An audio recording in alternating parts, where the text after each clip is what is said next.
औरों के हित जो जीता है, औरों के हित जो मरता है, उसका हर आंसू रामायण प्रत्येक कर्म ही गीता है। पर हित बस जिनके मन माही, तिन कहूं जग दुर्लभ कछु नाहि। ये बहुत बड़ा रहस्य है। यदि हम अपने लिए मांग लें छोटी सी वस्तु, तो वही वस्तु हमारे लिए उपलब्ध होती है। और यदि हम दूसरों के लिए सब न्यौछावर करते हैं, तो सारा संसार हमारे लिए उपलब्ध हो जाता है।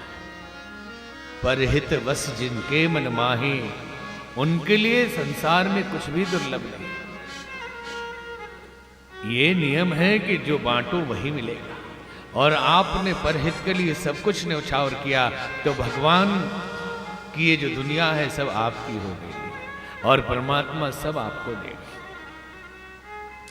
त्याग करने वाले संतों को कभी दुखी देखा, वैभव का भंडार उनके लिए खुला रहता है। जितना त्याग करते हैं, परहित के लिए जो जीते हैं और जो स्वार्थ के लिए जीते हैं, वो दुखी ही रहेंगे, वो तनाव में ही रहेंगे। गीत देह तजी धरि हरि रूपा, भगवान का आशीष मिला। गिद्ध का देह का त्याग करके भगवान के रूप में गिद्धराज आ गए। भूषण बहुपट पीत अनूपा, सुंदर आभूषण वस्त्र पीत वस्त्र, श्याम गात विशाल भुजचारी। जटायु भगवान श्री हरि नारायण के रूप में प्रकट हो गए। ऐसी कृपा हुई कि गिद्ध तजकर नारायण का स्वरूप मिल गया।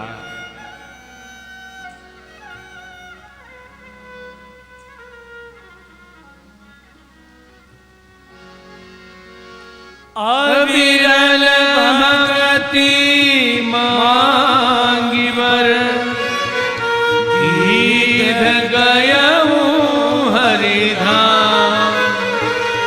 तेहि की क्रिया यथोचित, निज कर लीन्ही। अविरल अखंड भक्ति मांगकर जटायु भगवान के धाम गया। उसकी क्रियाक्रम भगवान ने अपने हाथ से किया। पिताजी के क्रियाक्रम करने के लिए भगवान नहीं पहुंच पाए थे, लेकिन जटायु की क्रिया जरूर की और कहा, जाओ जाओ हे गिद्धराज मेरे पिता के लोग। मेरे पिताजी जहां हैं वहां जाइए आप, लेकिन बताना नहीं कि सीता जी को रावण ले गया है। बोले क्यों? अगर मैं राम हूं तो रावण जाके बताएगा मेरे पिताजी को कि वो लेके गया था। मतलब जहां पिताजी को भेजा वहीं जटायु को भेजा, और रावण को भी वहीं भेजना है, अपने ही परम धाम में। भगवान के हाथ से जो मरता है वो भी उन्हीं के लोग जाता है, और भगवत कार्य में जो मरता है वो भी उसी लोग में। गीध अघम खब आमिस भोगी, गति दिन ही जे जाचत जो। मांसाहारी गिद्ध को वो गति दे दी जो बड़े बड़े योगी लोगों को भी नहीं मिल पाती। सुनो माते लोग अभागी, हरित जी हो ही विषय अनुरागी। हे पार्वती जी, शिव जी कहते हैं कि वो लोग अभागी हैं जो ये जानते हुए भी भगवान को तज के संसार को भजते हैं।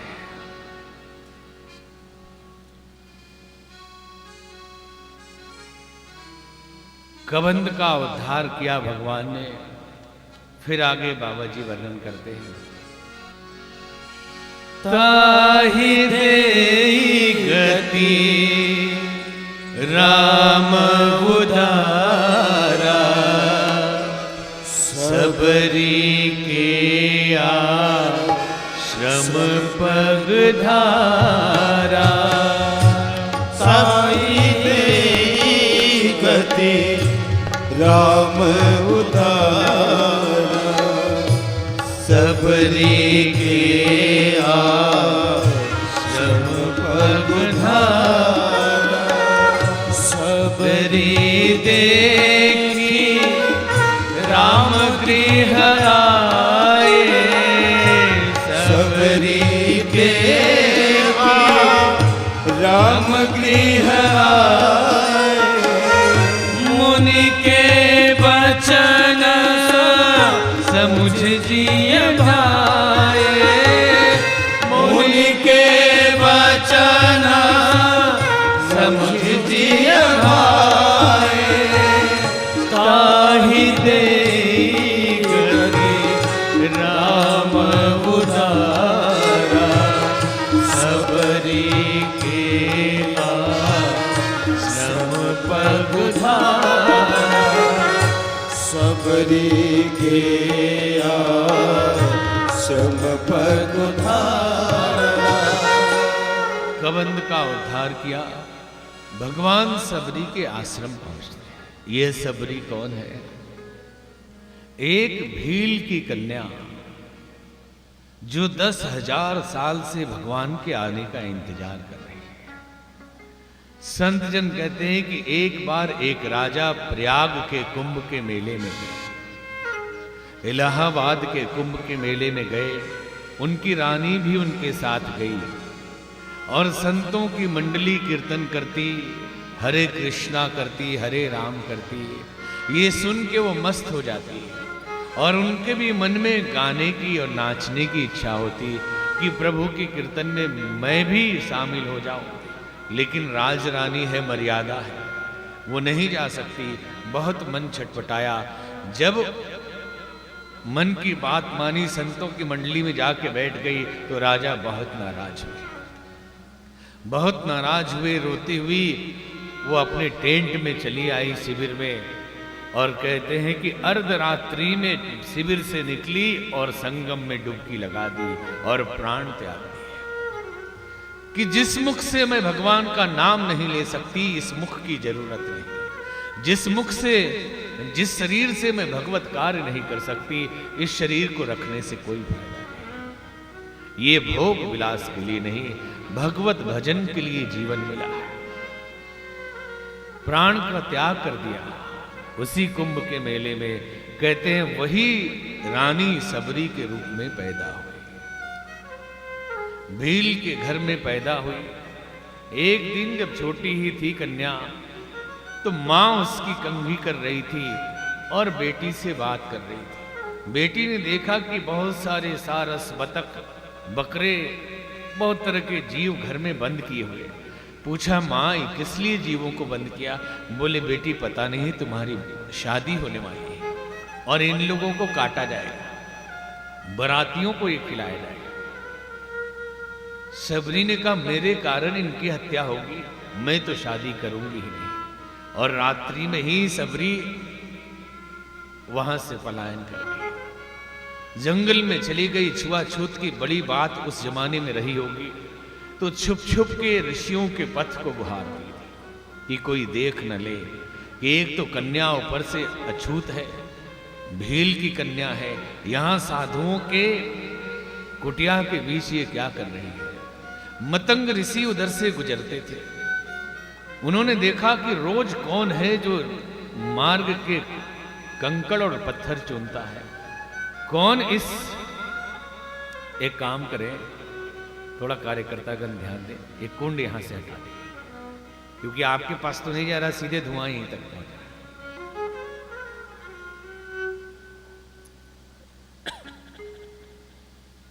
एक दो लोग चले जाओ भाई। बोलिए राजा रामचंद्र भगवान की जय। मतंग ऋषि देखते कि कौन मार्ग गुहारता है, कौन इसकी सफाई करता है। एक दिन अपने शिष्यों को लगा दिया रात्रि में, रात भर बुहारती थी, दिन भर छिप के रहती थी। शिष्यों ने पकड़ लिया, वो घबराई, गुरुदेव के पास आई, गुरुदेव मुझसे गलती हो गई, मैं डर के मारे रात में सफाई करती हूँ। तो बोले कि डरती क्यों हो? तो बोले, मैं कहाँ रहूं इस वन में, तुम मेरे पास रहो तो लोग क्या कहेंगे कि आश्रम में कन्या रहती है, तो मतंग ऋषि ने कहा, बेटी बाप के पास नहीं रह सकती, तुम मेरे पास रहो, जिनको जो कहना हो कहे। सबरी मतंग ऋषि के आश्रम में रही, सेवा करती रही। एक दिन मतंग ऋषि के शरीर छोड़ने का समय आया। सारे शिष्य थे, सबरी को बुलाया। सबरी रोने लगी कि बाबा आप चले जाएंगे, भगवान नहीं मिलेंगे, आपने कहा था एक दिन भगवान मिलेंगे। गुरुदेव ने कहा, बेटी गुरु के वचनों पे भरोसा रखो, एक दिन भगवान तेरे पास चलकर आएंगे, तुझे नहीं जाना पड़ेगा, केवल धैर्य रखना, सब्र रखना। मतंग ऋषि चले गए, सबरी इंतजार करती रही। ऐसा नहीं कि किसी दिन भगवान आ जाएंगे, ऐसा नहीं, पता नहीं भगवान आएंगे या नहीं आएंगे। गुरु के वचन पे सबरी को भरोसा है। रोज को वो वही दिन मानती है कि आज ही भगवान आ जाएंगे। रोज पानी भर के रखती गगरे में, रोज पत्तल दोना बना के उसमें बैर चुन चुन के रखती कि आज प्रभु आएंगे, मैं खिलाऊंगी। और राह निहारती रहती, रोज रास्ते को देखती रहती।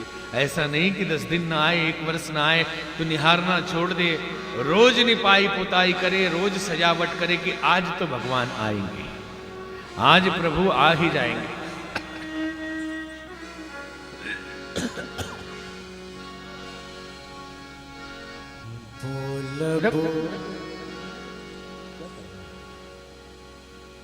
हमको आ रही खांसी तो गाना करेंगे, ये धुआं का कारण है।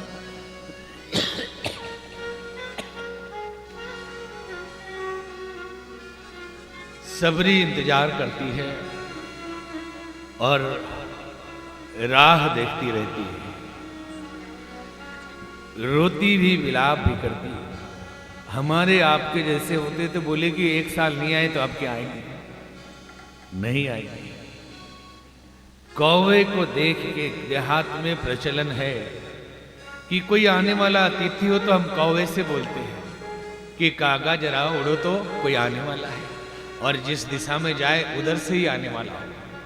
तो सबरी भी कौवे से बोलती है कि मेरे राम कब आएंगे बताना।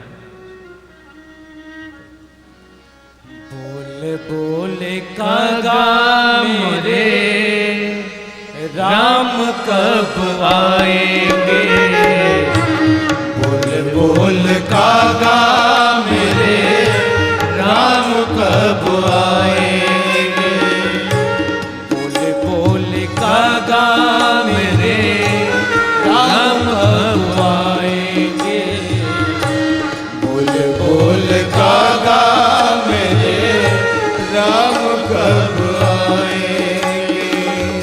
राम कब आएंगे, राम कब आएंगे, राम कब आएंगे, राम कब आएंगे, बोल बोल कागा मरे राम कब आएंगे, बोल बोल कागा मेरे राम कब आएंगे।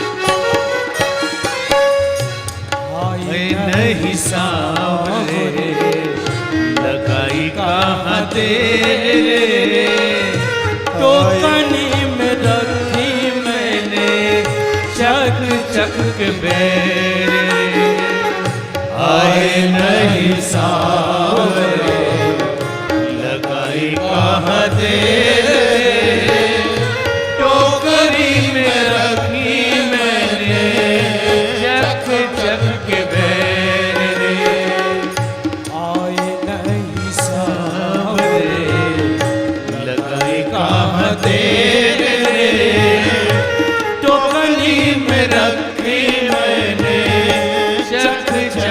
बैर रे।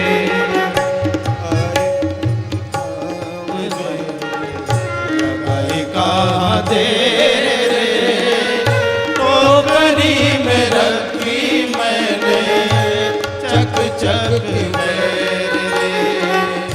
होगा मन मगन मेरे राम जब खाएंगे, होगा मन मगन मेरे राम जब आएंगे। बोल बोल कागा मेरे राम कब आएंगे। बोल बोल कागा मेरे राम कब आएंगे। राम कब आएंगे, श्री राम कब आएंगे। राम कब आएंगे, श्री राम कब आएंगे।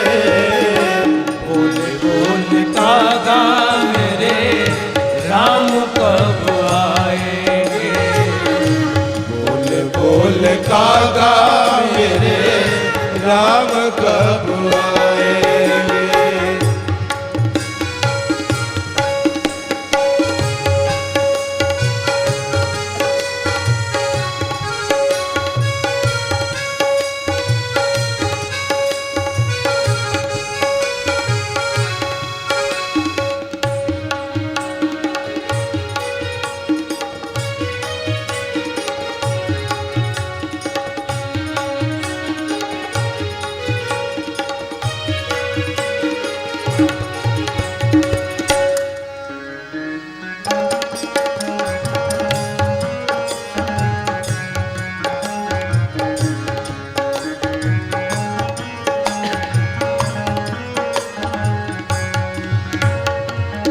प्रभु जी के दर्शन करके जियरा जुड़ाएंगे। जन्म जन्म के दुख दारिद्र भाग जाएंगे। प्रभु जी के दर्शन करके जियरा जुड़ाएंगे। जन्म जन्म के दुख दारिद्र भाग जाएंगे। सबरी गरीबनी सबरी गरीबनी भाग जग जाएंगे। बोल बोल कागा मेरे राम कब आएंगे। बोल बोल कागा मेरे राम कब आएंगे। राम कब आएंगे, श्री राम कब आएंगे। राम कब आएंगे, राम कब आएंगे। बोल बोल कागा मेरे राम कब आएंगे। बोल बोल कागा मेरे राम कब आएंगे। बोल बोल कागा मेरे राम कब आएंगे। बोल बोल कागा मेरे राम कब आएंगे। बोल बोल कागा मेरे राम कब आएंगे। सबरी गरीबनी के भाग खुल जाएंगे। एक दिन भगवान आएंगे। जितने बड़े बड़े मठाधीश, बड़े बड़े आश्रम वासी थे, उन्होंने सोचा मेरी प्रसिद्धि है, इतने शिष्य हैं, इतने आश्रम हैं, इतना बड़ा वैभव है, तो भगवान मेरे यहाँ ही आएंगे। बड़े बड़े तोरण द्वार लगाए, सजावट की। सबरी इंतजार कर रही थी। भगवान सीधे सबरी के पास गए और कहीं नहीं गए।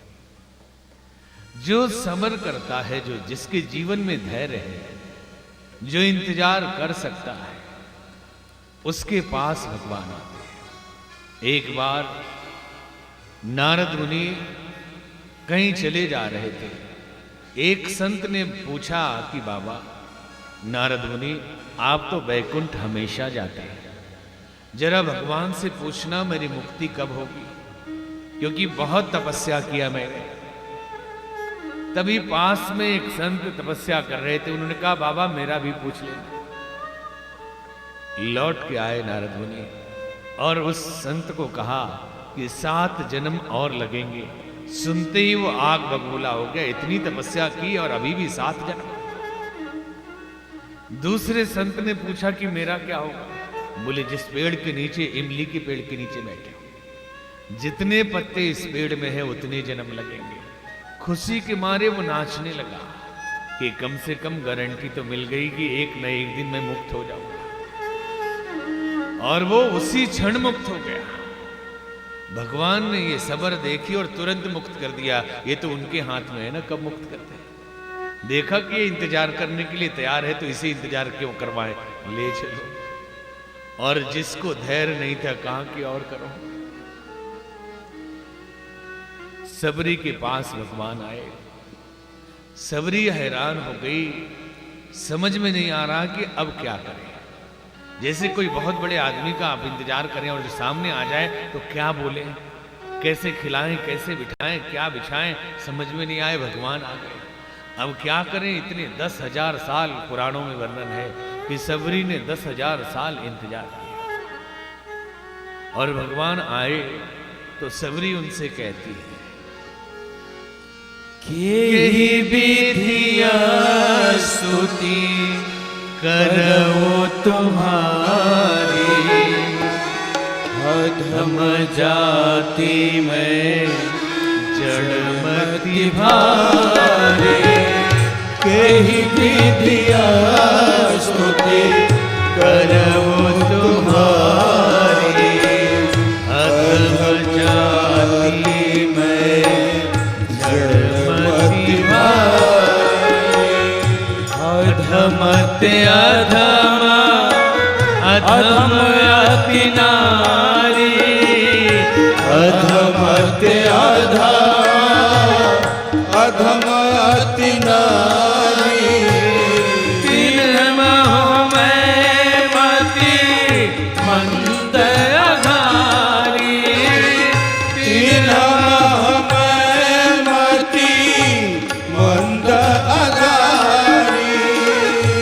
यही विधिया स्तुति करबो तुम्हारी, अधम जाति में जड़मति भारी। अधम जाति में जड़मति भारी। हे प्रभु, किस विधि से मैं आपकी स्तुति करूं? एक तो नारी हूं, मैं नीच कुल में पैदा हुई, मैं पढ़ी लिखी नहीं, मुझे कोई स्तुति प्रार्थना नहीं आती, मुझे मालूम नहीं कि बड़े लोगों से कैसे व्यवहार किया जाए।